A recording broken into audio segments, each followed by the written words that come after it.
into it where the weak points are and focus your energies there.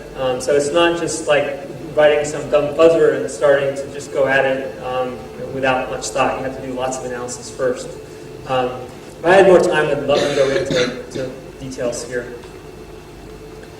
So let's summarize here. I've just got a couple more minutes. So David Maynard made these points at his TORCON 7 presentation, and I thought he was right on. I thought he had, he really understood the situation. And these 4 points are adapted from his presentation. But basically what he's saying is that the security perimeter is moving to the device. And the hardware platform itself is going to be the new attack perimeter, right, against confidential data on the enterprise and such.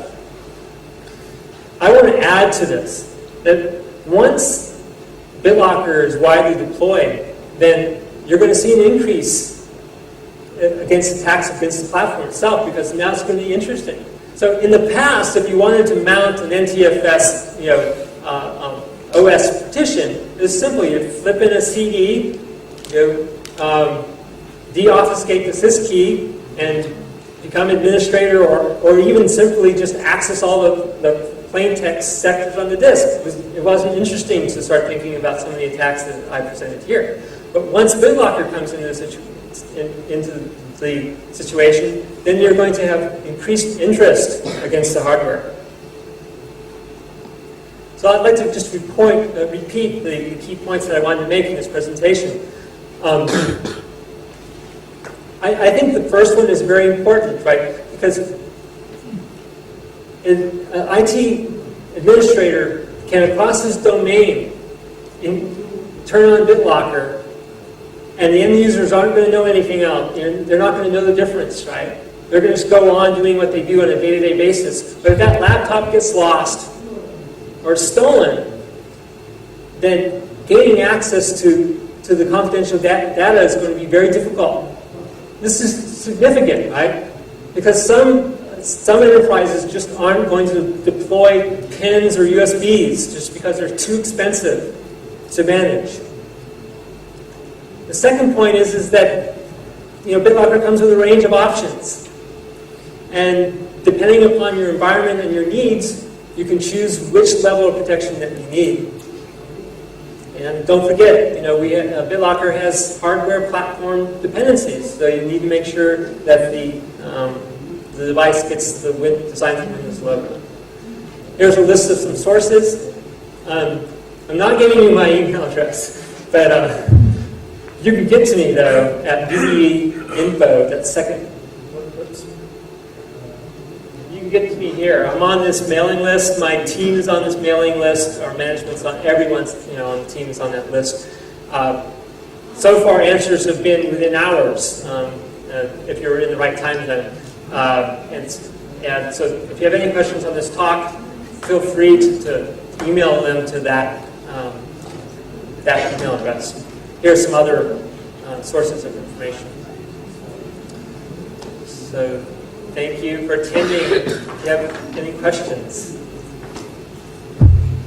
Is there any key escrow techniques built into BitLocker?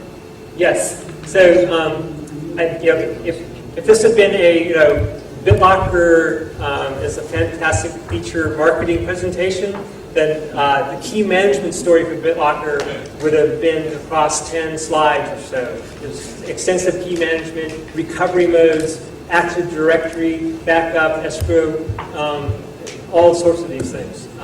BitLocker also comes with extensive scriptable interfaces for IT management, so you can manipulate and control BitLocker in any which way. And then you get him, I'll come back to you for a second question. Yes? Can we use fingerprint readers to supply the bit? So, I don't know. Yes and no. So, I know that some USB manufacturers are coming out with dongles that support BitLocker. And these are secure dongles. I don't know the actual. Laptops have a fingerprint reader on there. So for V1, we wanted to get the basic features in solid. We have lots of plans and ideas for V2, and you don't need very much imagination to see where we're going with different types of multi-factor authentication in the POS environment. One of the issues is making sure that we have the right support for all of the wide-ranging devices that manufactured are in the POS environment before we do that. So I see early changes with that with some vendors, as I mentioned, but I also see future capabilities in that area. Is escrow turned on by default or off? Backup to Active Directory is a group policy administration decision, if you're not in a domain and the domain administrator has not set Active Directory backup, then you're no.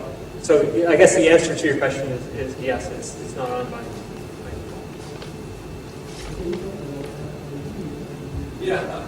Did BitLocker affect the page file? BitLocker encrypts the page file, yes. Yeah. And as an advertisement too for, if you don't use BitLocker in Vista, it's not in what you purchased. There is encryption for the page file without BitLocker, so I recommend that you use that.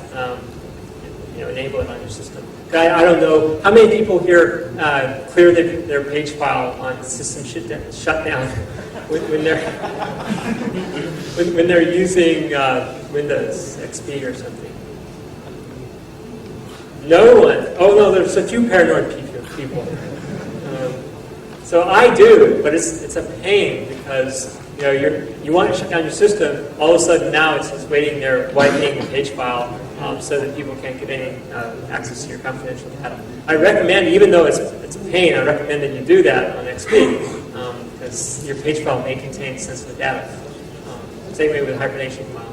But that's the great thing about BitLocker is that turn on BitLocker, all that stuff is encrypted. So free space, temp files, Slack space, registry, application data. You don't have to worry about getting your sensitive data in one directory or anything like that. So that's what's great about it. How many people use some disk encryption technology today?